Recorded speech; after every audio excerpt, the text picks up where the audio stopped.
দুই জেলার মধ্যখানে আমার জীবন মরণ প্রয়াস থাকবে যাতে একটা বিমানবন্দর হয় করিমগঞ্জ এবং হাইলাকান্দি জেলার মধ্যখানে।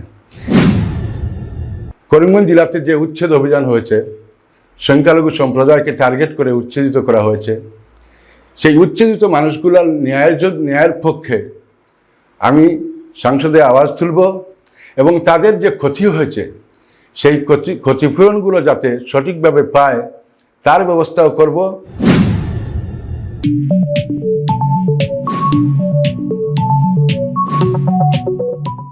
একটু ডিপ্লোম্যাটিক আনসার হয়ে গেল, যেহেতু আপনার দল থাকিয়া মানে বহিরাগত শহরে দেওয়া হয়, তাইলে আপনি দলর স্বার্থে আপনি এটারে সমর্থন করবা, কিন্তু দুয়া আশীর্বাদ থাকবো লোকাল যারা প্রতিনিধি বা লোকাল যারা ক্যান্ডিডেট থাকবে এরার উপরে। ধন্যবাদ।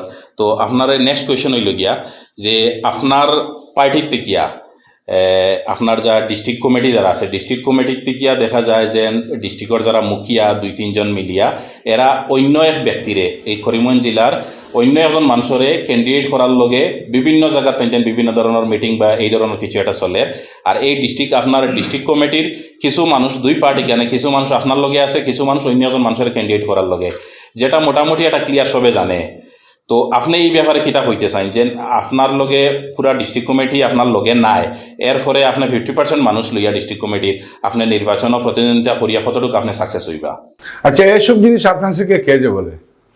আমি আগেই বলেছি যে আমি টিকিট নেব কিনা সেটাও ইতস্ততর মধ্যে, যদি জনগণের এবং দলের টোটাল ছাড়া থাকে, একটা ভালো পজিটিভ সাইড যদি দেখি, তখন আমি টিকিট নেব এবং দলকে বলবো টিকিটের কথা, নেওয়ার কথা।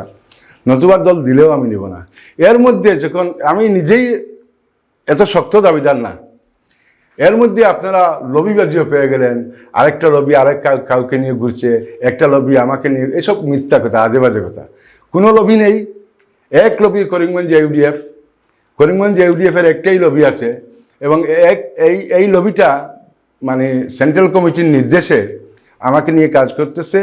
যখন সেন্ট্রাল কমিটি বলবে আর অন্য কাউকে নিয়েও একই সঙ্গে দুজনকে নিয়ে কাজ করার জন্য, তখন দুজনকে নিয়ে এই কমিটি কাজ করবে, পরে সিদ্ধান্ত হবে কে। এখনও পর্যন্ত অন্য কারো কথা বলা হয়নি, কোনো লবিও নেই, শুধু আমার কথা বলা হয়েছে। ডিস্ট্রিক্ট কমিটিকে যে নির্দেশ দেওয়া হয়েছে, দুইটা ডিস্ট্রিক্ট কমিটিকে খোলাভাবে নিয়ে দেখে নিয়ে নির্দেশ দেওয়া হয়েছে। পত্রপত্রিকায় অনেক কিছু আসতে পারে। 2 নম্বর কারো যদি দাবিদার, শক্ত দাবিদার হয়ে আছেন দাবিদার আরও 2-3 জন আছেন, কিন্তু উনাদেরকে নিয়ে ডিস্ট্রিক্ট কমিটিকে এখনও নির্দেশ দেওয়া হয়নি যে উনাদেরকে নিয়ে কাজ করার জন্য, হয়তো আগামী দিনে বলতেও পারেন। ধন্যবাদ। তো আপনার কাছে লাস্ট কোয়েশন হইল গিয়া, যদি আপনি নির্বাচনও এই যে আপকামিং যেটা নির্বাচন ইলেকশন এটাতে আপনি পার্টিসিপেট করবা করিয়া যদি আপনি মানে এজ এ এমপি এখান থেকে জিতেন, তাইলে জিতার পরে আপনার মানে প্রায়োরিটি বেসিস যে 3টা কাজ কিতা আপনি করতে চান এই করিমগঞ্জ লোকসভার মানুষের লগে, 3টা জিনিস একদম শর্ট মানে 2 মিনিটের ভিতরে আপনি উপস্থাপন করেন প্লিজ। সর্বপ্রথম আমি অভিনন্দন জানাই বরাকের রূপকার মইনুল হক মিনিস্টারকে, আমার অন্তরের অন্তঃস্থল থেকে শ্রদ্ধা জানাই। আমি চাই যদি আল্লাহ করে, যদি সৃষ্টিকর্তা পরম পরবর্তীকার আল্লাহ ভগবান যদি সেটা আমার ভাগ্যে দেয়, তাহলে আমি ওনার উত্তরসূরি হতে চাই। আজকে 5 গ্রাম পেপার মিল, আনিফুর সুগার মিল, ওইগুলোকে লুটে পুটে আমার কংগ্রেসিরা ইতিপূর্বে খেয়ে নিয়েছে। আজকে ওগুলোকে পুনরুজ্জীবিত করলে আমি ভাববো বরাকের রূপকার মইনুল হক মিনিস্টারের আত্মার শান্তি হবে। 2 নম্বর হলো করিমগঞ্জ এবং হাইলাকান্দি 2টা জেলার মধ্যে কোনো ভালো মেডিকেল ফ্যাসিলিটি নাই। আমি চাইব যে করিমগঞ্জে একটা এবং হাইলাকান্দিতে একটা এবং সর্বাধুনিক একটা মেডিকেল কলেজ হোক একটা করে। 3 নম্বর হলো 2 জেলার মধ্যখানে আমার জীবন মরণ প্রয়াস থাকবে যাতে একটা বিমানবন্দর হয় করিমগঞ্জ এবং হাইলাকান্দি জেলার মধ্যখানে। 4 নম্বর করিমগঞ্জ জেলাতে যে উচ্ছেদ অভিযান হয়েছে, সংখ্যালঘু সম্প্রদায়কে টার্গেট করে উচ্ছেদিত করা হয়েছে, সেই উচ্ছেদিত মানুষগুলোর ন্যায়ের পক্ষে আমি সংসদে আওয়াজ তুলব এবং তাদের যে ক্ষতি হয়েছে সেই ক্ষতিপূরণগুলো যাতে সঠিকভাবে পায় তার ব্যবস্থাও করব। আর কিছুটা আপনারা জানেন, ইতিপূর্বে আমাকে বেছে দেওয়া হয়েছে। টোটাল 160 পরিবার কোটামুনি, সোলামনা, বসন্তপুর, মানিকগঞ্জ, মাহি, সবরি, এইসব প্রায় 6টা গ্রামে উচ্ছেদ হয়েছে। ওইসব গ্রামগুলোর থেকে 160 পরিবার টোটাল উচ্ছেদিত হয়েছে। সেই 160 পরিবারের মধ্যে সেই অঞ্চলের মানুষ বেছে দিয়েছে। আমি বলেছিলাম যে আমি দরকার পড়লে সবার ঘর বানিয়ে দিব, সবাইকে জমি দিব। সেই 160 পরিবার মধ্যে ওরা বেছে আমাকে 45 পরিবারের লিস্ট দিয়েছে এবং যুদ্ধকালীন তৎপরতায় আমার পার্শ্ববর্তী গ্রাম আদাখান্দিতে সেই 45 পরিবারকে আমি সাজষ্টি করে জমিদান করেছি এবং সেই জমির উপর 3টা বেডরুম, একটা attach latrine bathroom with tiles, একটা ওপেন বারান্দা এবং একটা অ্যাটাচ কিচেন রান্নাঘর দিয়ে আমি ওদেরকে 45 পরিবারের জন্য 45টা ঘর বানিয়ে দিচ্ছি। তো আপনার প্রশ্নটা কী ছিল ভুলে গেলাম আমি। যে আপনি যে 3টা খাত তারপরে হ্যাঁ ওই প্রসঙ্গে বলছিলাম। তো ওই হলো একটা কাজ, ওদেরকে ন্যায় পাইয়ে দেওয়া। পঞ্চম হলো আমি একজন ব্যবসায়ী, আমি একদম অতি সাধারণ ব্যবসায়ী। আমি চামড়ার ব্যবসা থেকে মাত্র 10,000 টাকার পুঁজি নিয়ে ব্যবসা আরম্ভ করেছিলাম। তো আমি নিজেকে সফল ব্যবসায়ী হিসাবে মনে করি। সফল ব্যবসায়ী কেন বললাম? কারণ 10,000 টাকার পুঁজি নিয়ে আজকের দিনে কেউ ব্যবসায় উন্নতি করেছে বলে আমার জানা নেই, হয়তো খুব রেয়ার কেউ হতে পারে। তো আমার সঙ্গে এখনও 250-300 পরিবারের কর্মসংস্থানের ব্যবস্থা আছে। আমি Alpha Foods and Beverages Private Limited কোম্পানির ম্যানেজিং ডাইরেক্টর এবং সেই সুবাদে Alpha Foods and Beverages Private লিমিটেডের মাধ্যমে 120 কোটি টাকার ফুডসের উপর প্রজেক্ট নিয়েছি এবং আগামী 1 থেকে 1.5 মাসের মধ্যে আমার সেটাও বাস্তবায়ন হতে চলেছে, ইনগ্রেশন হতে চলেছে। তো আমি এর জন্য বললাম যে আমি একজন ব্যবসায়ী, ব্যবসা কম বেশ বুঝি। আমি জানি বরাক তথা করিমগঞ্জ হাইলাকান্দিতে ব্যবসার সেই অবসর আছে। এখান থেকে ঢাকা মহানগরীর দূরত্ব 265 কিলোমিটার, আর ওই করিমগঞ্জ বা হাইলাকান্দি থেকে গুয়াহাটির দূরত্ব 330 কিলোমিটার। চিন্তা করেন, 16 কোটি মানুষের দেশ আমাদের পার্শ্ববর্তী বাংলাদেশ, সেখানে 16 কোটি মানুষের দেশ অর্থাৎ 16 কোটি মানুষের বাজার সেখানে বিদ্যমান। আমাদের জেলার রাজ্যের সদরস্থান গুয়াহাটির থেকেও ঢাকার দূরত্ব কম। এখন ব্যবসার অবসর কোন জায়গায়?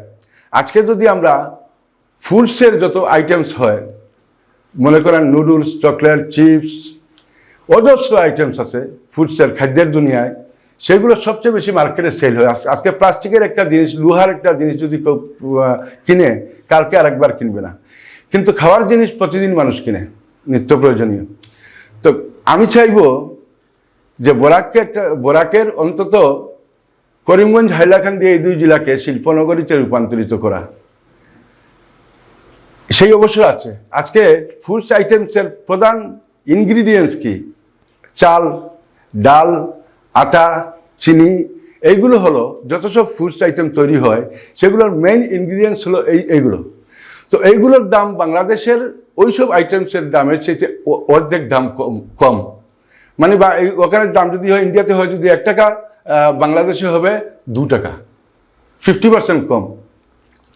তো এখন বরাকে যদি সেই শিল্প উদ্যোগের ব্যবস্থা করে দেওয়া হয়, তাহলে একসময় দেখবেন যে করিমগঞ্জ, হাইলাকান্দি এবং কাছাড় জেলাকে একটা অভিশপ্ত অঞ্চল হিসাবে ধরে নেওয়া হয়, একটা ট্রাঙ্কেটেড, মেইমড অ্যান্ড মুথিলেটেড এরিয়া হিসাবে ধরিয়ে নেওয়া হয়, সেই ট্রাঙ্কেটেড অঞ্চলটাকে আমি সুনাম নগরী, শিল্পনগরীতে পরিণত করব ইনশাল্লাহ। সেই অবসর আছে, কারণ হাইলাকান্দি আর করিমগঞ্জের মানুষ সমগ্র বাংলাদেশের বাজারকে, 16 কোটি মানুষের বাজারকে কন্ট্রোল করবে এবং নর্থ ইস্টের বাজারকেও কন্ট্রোল করবে।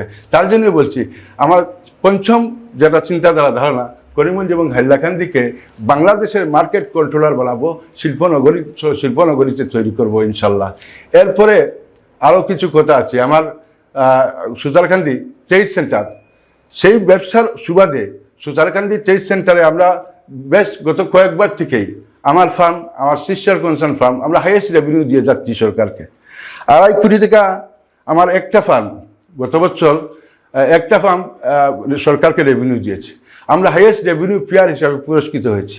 আমি চাইব, শুধু আমি কেন হাইয়েস্ট রেভিনিউ পেয়ার হব, বরাকের, করিমগঞ্জ, হাইলাকান্দি জেলার অজস্র ব্যবসায়ী যাতে সে ধরনের প্রতিষ্ঠিত ব্যবসায়ী হতে পারে তার চেষ্টা আমার অব্যাহত থাকবে এবং সুজালকান্দি ট্রেড সেন্টারকে নর্থ ইস্টের মধ্যে সবচেয়ে বৃহৎ ট্রেড সেন্টার এবং কর্মসংস্থানের জায়গা হিসাবে পরিণত করার চেষ্টা আমার আমৃত্যু থাকবে।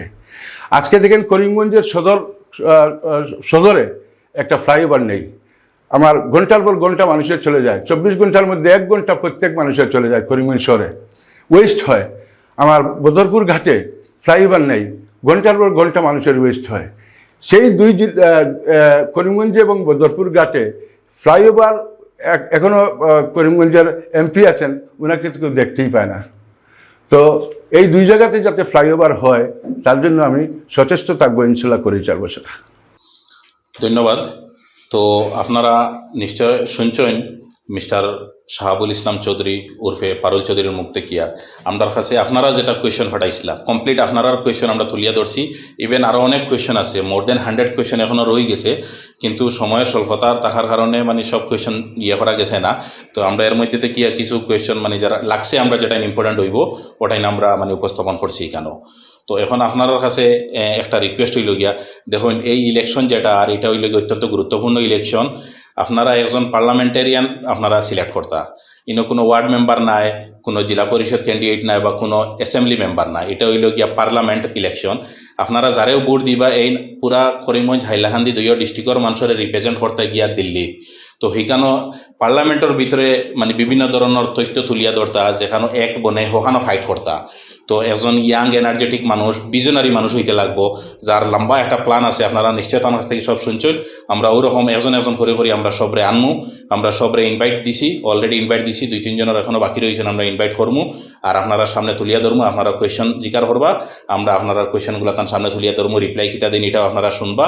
আর এরপরে আপনারা ডিসাইড করবা খারে আপনার মূল্যবান ভোট দিলে আপনারা সমাজের ফায়দা হইব, নিজের ফায়দা হইব, কমিউনিটির ফায়দা হইব, ওভারঅল 2 ডিস্ট্রিক্টর বেনিফিট হইব, ওরকম মানুষের আপনারা ভোট করবা।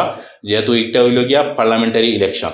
তো আবার আপনার কাছে রিকোয়েস্ট হইল গিয়া বরাকণ্ঠ ফ্যামিলির পক্ষ থেকে আপনার মূল্যবান ভোট দেওয়ার আগে আপনারা চিন্তা করবা, বিগত দিনের কথা চিন্তা করবা, এটা ধর্ম নিরপেক্ষ দলরে আপনারা ভোট দিবা। আর যারা ধর্মের মানে গান গাইয়া বা ও ধরনের ইস্যু বানাইয়া রাজনীতিতে আয়, আমরা রিকোয়েস্ট করবো এই ধরনের কোনো ক্যান্ডিডেট বা এই ধরনের কোনো পার্টিরে আপনারা ভোট করবা না, এবং ধর্ম নিরপেক্ষ পার্টি যোগ্য ব্যক্তিরে আপনারা ভোট দিবা। ওটা হইয়া বরাকণ্ঠ পরিবারের পক্ষ থেকে আপনারা সবরে অশেষ ধন্যবাদ জানাই। আর তার সঙ্গে মিস্টার শাহাবুল ইসলাম চৌধুরী উর্ফে পারুল চৌধুরীরে আমরা ডাকো সাড়া দিয়া উপস্থিত হওয়ার লগে ধন্যবাদ জানাই। আপনাকে এবং আপনার দর্শকবৃন্দকে প্রাণ থেকে অজস্র ধন্যবাদ।